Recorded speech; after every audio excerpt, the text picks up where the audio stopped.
Amém. A Fernanda de casa, a Melissa de casa, amém, Mel? Mais alguém? Não. Queria uma salva de palmas para o nosso visitante. Sejam muito bem-vindos, amém? Hoje é o segundo culto que nós inauguramos de manhã, mas vai crescer em nome de Jesus. Nós vamos ver todas essas cadeiras cheias de famílias, de pessoas, para a glória do Senhor. Queria convidar você a fechar os seus olhos, vamos orar. Pai, no nome de Jesus, nós te louvamos mais uma vez, ó Deus. Obrigada pela presença gloriosa, Senhor, que está neste lugar. Presença do Teu Espírito. Nós te pedimos agora, Deus, queremos ter um coração sensível para ouvir a Tua voz. Fala conosco, Deus. Fala de uma maneira poderosa. Deus, em nome de Jesus, a Tua voz é inconfundível, Deus. Fala através da Tua palavra, Deus. Leva-nos a ter entendimento da Tua vontade, do Teu querer, porque é isso que nós queremos viver nessa semana, Senhor. Corrige, Deus, tudo que está distorcido, tudo que está obscuro, tudo que está errado no nosso coração, Pai. Em nome de Jesus, edifica nessa manhã a Tua noiva, a Tua igreja, Pai. Edifica, Senhor, é o que te peço, em nome de Jesus. Amém e amém. Eu queria que você abrisse comigo Mateus capítulo 16, verso 13. Eu comecei uma sequência de palavras, semana passada comecei falando que nós somos igreja. Fala comigo, somos igreja. Queridos, nós não temos uma igreja, ou nós não congregamos numa igreja. A gente congrega num lugar. A gente tem um espaço que nós chamamos de igreja, e até pomos a placa, né? Comunidade Evangélica Sara Nossa Terra. Mas, na verdade, no conceito de igreja, nós somos igreja. E quando eu falo somos, não é só... Esses dias eu vi uma pregação, achei interessante. Eu não posso dizer eu sou a igreja. Sabia? Eu sou templo do Espírito Santo, amém, gente? Mas eu sozinha não sou igreja. Eu sou igreja quando eu estou em comunhão com os irmãos, amém? Quando eu estou unido com os irmãos. Igreja é um corpo, e corpo não é feito de um olho só. Um olho só não é um corpo. Uma mão sozinha não é um corpo. Nenhum membro isolado é um corpo.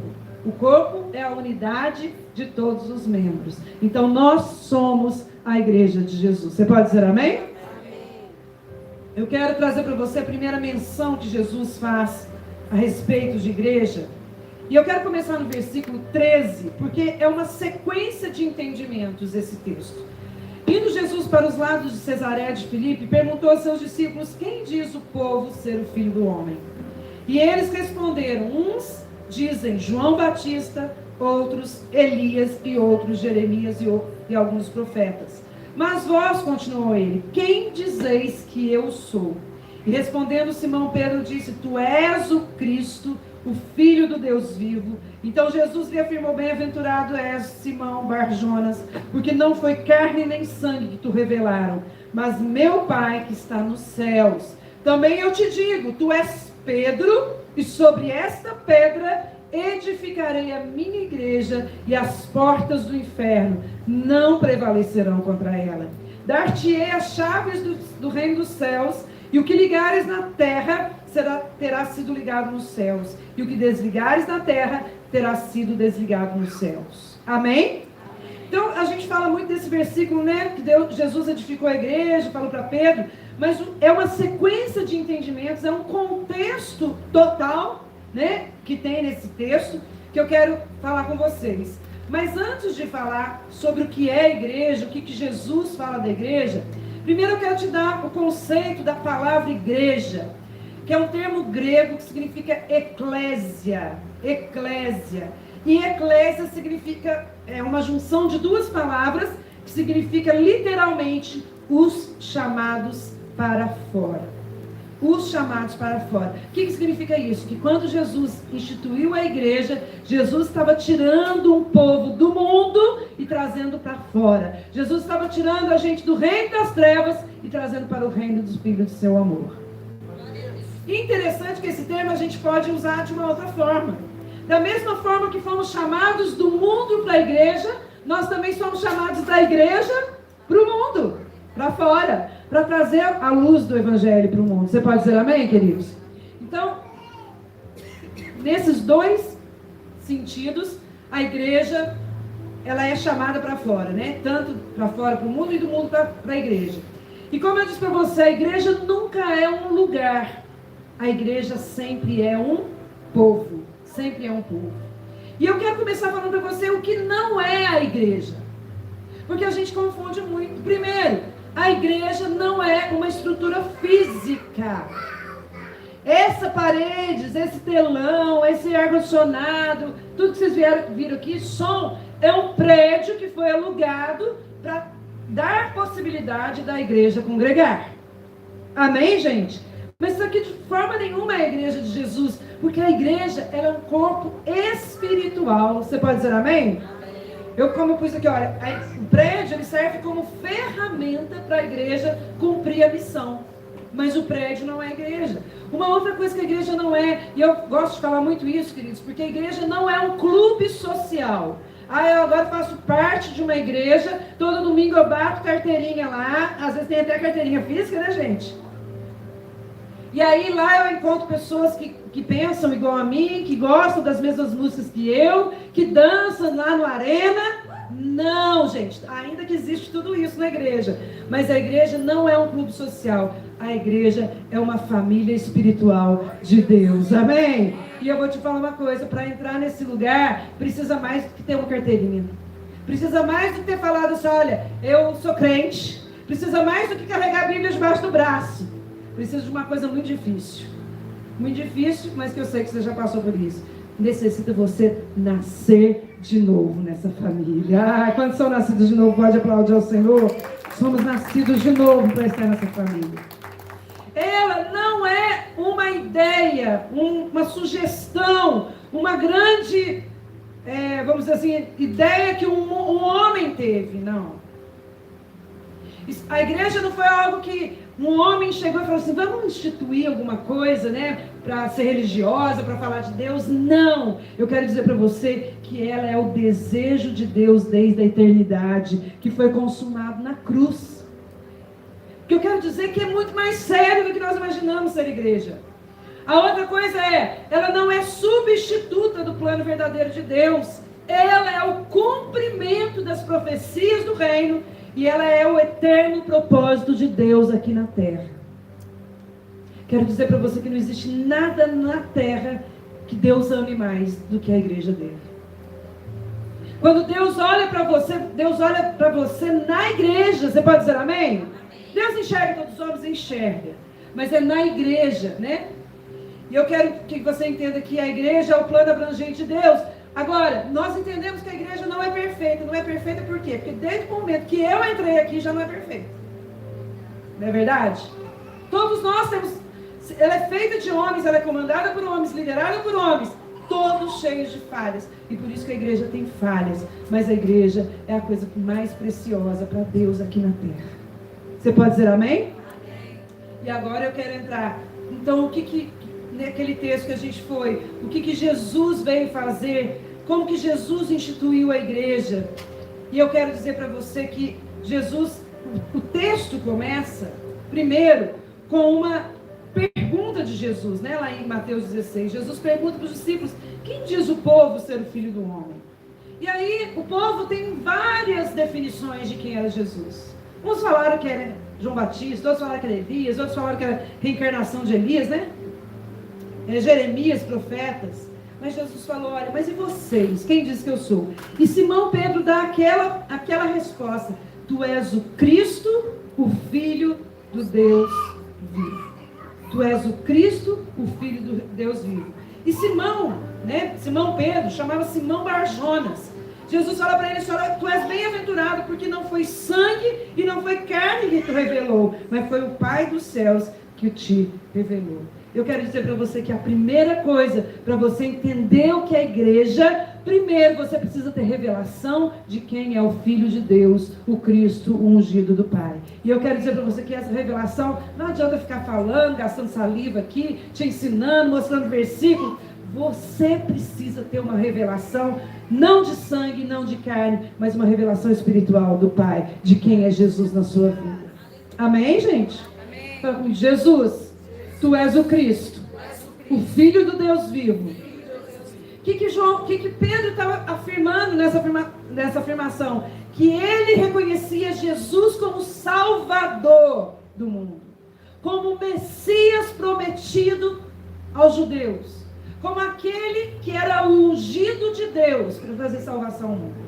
Essa afirmação parece simples, mas ela é carregada de muita revelação. Jesus é o ungido, Cristo significa ungido de Deus. O Filho do Deus vivo significa que ele reconhecia Jesus como o Messias enviado a esse mundo. E eu quero dizer para você que somente aqueles que têm essa revelação é que podem entender e participar da igreja e ser igreja de Jesus. E aí, baseado no que Pedro disse, Jesus falou: também eu te digo, Pedro, tu és Pedro, e sobre esta pedra, daqui a pouco eu vou falar sobre isso, sobre esta pedra edificarei. Vamos lá, aula de português.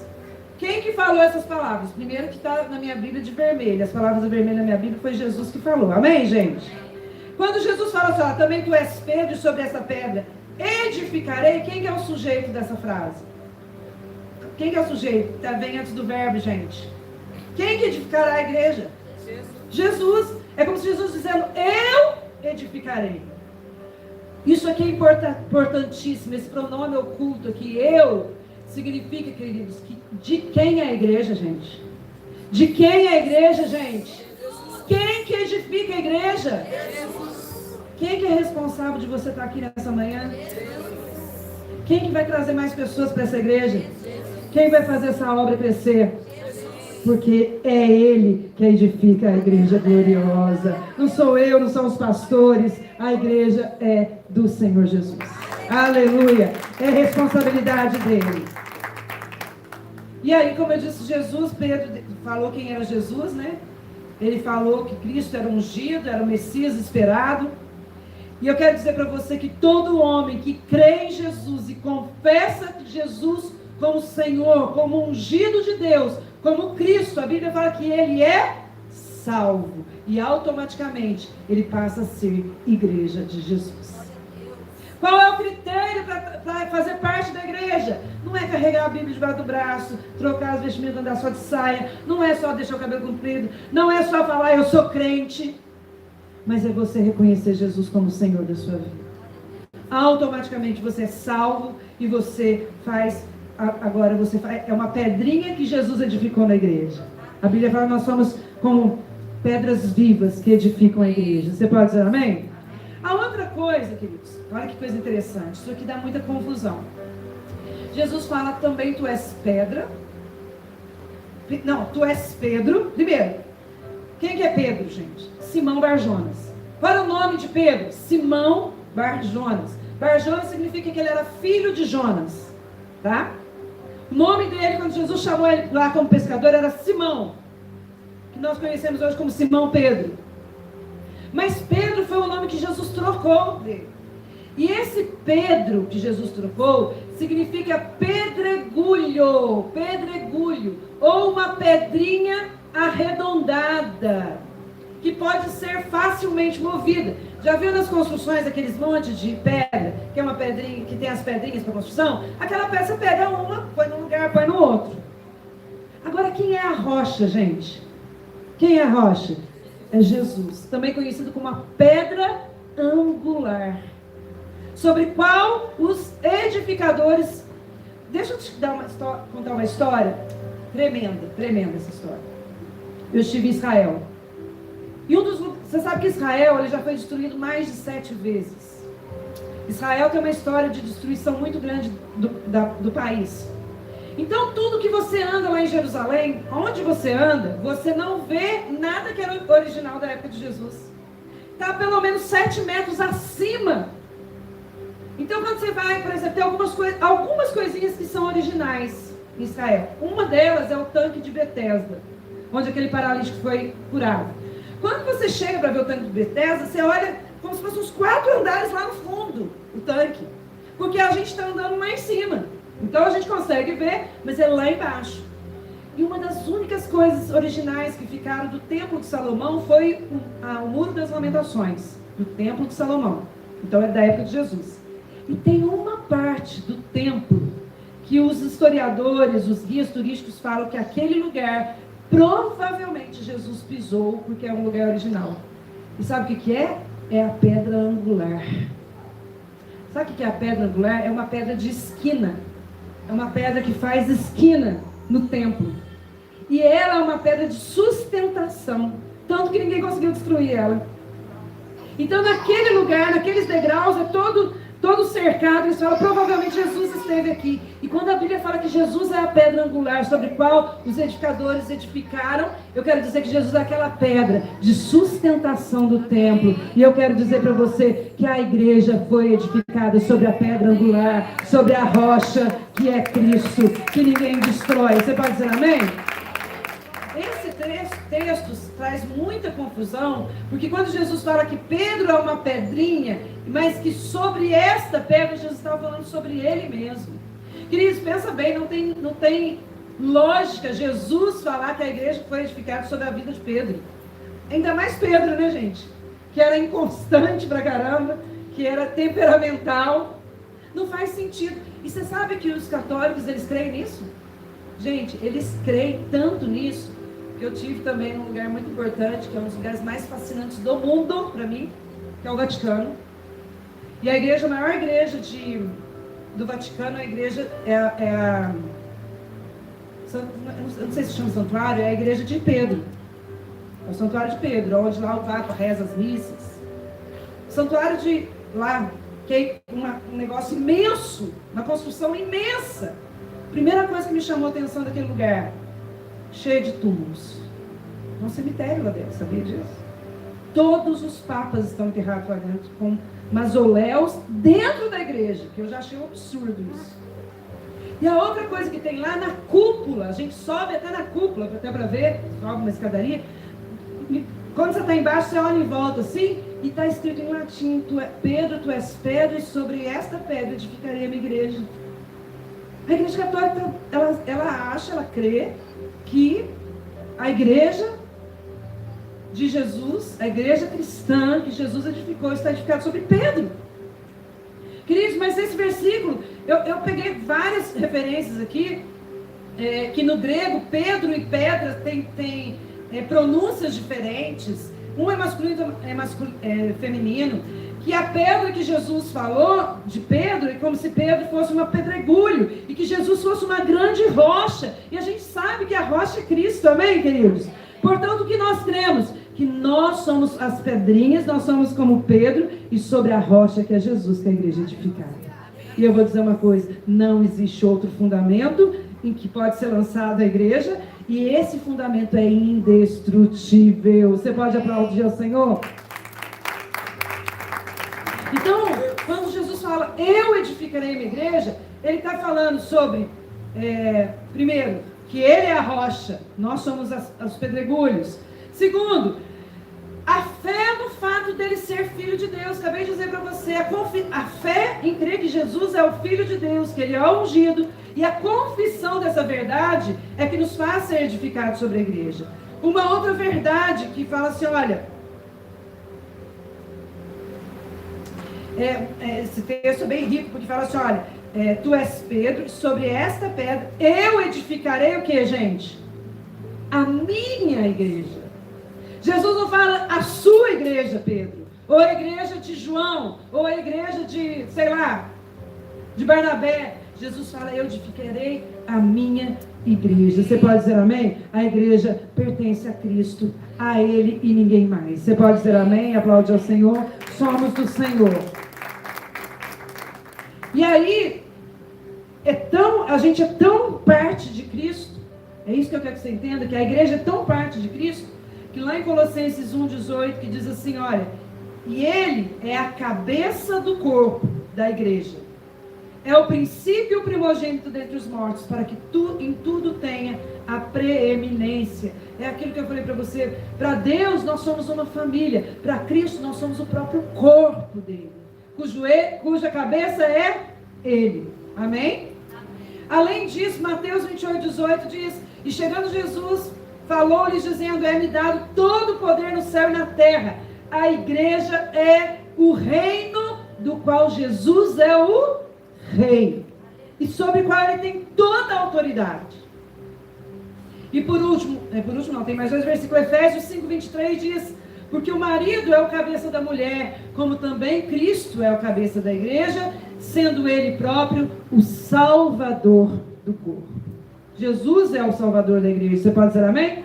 E por último, Atos 20, 28 fala: olhai, pois, por vós e por todo o rebanho sobre que o Espírito Santo vos constituiu bispos, para apacentardes a igreja de Deus, que ele resgatou com seu próprio sangue. E eu vou te falar, sabe por que a igreja é a coisa que Deus mais ama na terra, é a coisa que Deus mais olha na terra, é a coisa que Deus mais preserva na igreja, na terra, mais cuida da terra. Lembrando que igreja somos nós, porque na verdade o preço dela foi preço de sangue. Ela foi comprada na cruz. Portanto, não menospreze a igreja. O pastor falou hoje isso, né? Menosprezar a presença de Deus, menosprezar Jesus. Como que eu menosprezo Jesus? Quando eu menosprezo a igreja. Eu gosto muito de citar um fato, que quando Paulo perseguia a igreja de Jesus, Paulo perseguia os cristãos. E quem são os cristãos? A igreja. E aí, quando Saulo, né, saiu de Jerusalém com carta para Damasco para prender os que estavam no caminho, a Bíblia fala lá em Atos, para quem ele ia prender, matar os cristãos. Era um homem sanguinário, implacável. A Bíblia fala que ele estava no caminho e uma luz brilhou. E ouviu uma voz, e eu estava prestando atenção nesses dias no texto, porque a luz Paulo viu, mas a voz todos que estavam ali ouviram. E a voz falou para ele: Saulo, Saulo, por que me persegues? Espera aí, Paulo não conhecia Jesus, sabia disso? Paulo nunca cruzou o caminho dele com Jesus em Jerusalém, ainda que eles eram contemporâneos. Paulo nunca viu o rosto de Jesus material, no mundo natural. E por que Jesus fala, porque me persegues? Porque Jesus, ele se identifica totalmente com a sua igreja. Quando alguém persegue a igreja, na verdade está perseguindo Jesus. Quando alguém despreza a igreja, está desprezando a Jesus. Eu costumo dizer assim: como que alguém chega para você e fala para você: olha, eu amo você, mas a sua noiva é a mesma coisa de falar para você que não gosta de você também. E eu quero dizer para você que Jesus se identifica totalmente com a sua noiva, com a sua igreja. Você pode aplaudir ao Senhor? Aleluia. Um outro fato que Jesus deu nesse texto, ele diz assim: olha, edificarei a minha igreja. E aí ele dá uma sentença profética sobre a igreja: e as portas do inferno não prevalecerão contra ela. Aleluia. Jesus estava dizendo: não tem poder nenhum nessa terra, não tem nenhum poder no mundo espiritual, não tem nenhum homem poderoso, nenhuma autoridade, nada nesse mundo ou no mundo espiritual que possa prevalecer contra a igreja de Jesus. A igreja é vitoriosa. A igreja é vitoriosa, amém? A igreja que somos nós é vitoriosa em todas as circunstâncias. Amém, queridos? Portanto, nós não tememos perseguição. Portanto, nós não tememos o governo. Nós não tememos que o homem mau possa dizer ou falar. Sabe por quê, queridos? Porque Jesus já deu a sentença. A igreja dele triunfará no final. Você pode aplaudir ao Senhor? A igreja sempre triunfa. E por último, para terminar, agora eu vou terminar. Ele diz assim: olha, e eu vou te dar, Pedro. Aí eu quero te falar. Jesus deu a chave do reino dos céus para os apóstolos. Aqui especificamente para Pedro. O que eu quero dizer para você é que, ainda que a igreja somos nós, ainda que a igreja é gloriosa, ainda que a igreja pertence a Jesus, pensa bem, eu tenho a minha casa. Na minha casa, só eu e meus filhos temos chave dela, certo? Mas eu posso convidar o pastor e a pastora para falar: fica um tempo lá na minha casa, tá a chave. Você vai ter acesso, amém? Mesmo sendo dono. É isso que eu quero dizer para você, queridos. Jesus, ele foi para a glória, mas ele deixou a chave do acesso do reino dos céus, o acesso da igreja, na minha e nas suas mãos. Você pode aplaudir ao Senhor? Ele deixou na mão dos apóstolos, dos discípulos, a chave. E ele diz mais, ele deu autoridade, dizendo assim: tudo que a igreja, vocês ligares na terra, vai ser ligado no céu. Que jeito que a gente liga? Faz um telefonema? Oração, isso aí. E o que desligares na terra será desligados no céu. Então existe um nível de autoridade sobre a igreja, que somos nós. Existe um nível de autoridade que nós oramos no mundo espiritual, quando eu estou lá em secreto, eu e Deus. Mas quando nós nos reunimos como igreja, e aquilo que nós em concordância ligarmos na terra, é ligado nos céus. Por quê? Porque Jesus entregou a chave da autoridade do reino nas nossas mãos. Queridos, isso é muito glorioso. Você pode dizer amém? Fica de pé no seu lugar.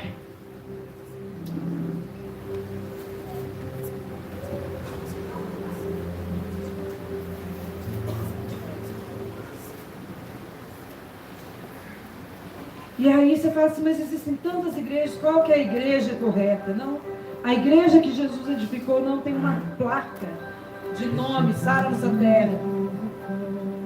Não tem uma placa de escrito Batista, Assembleia de Deus, não.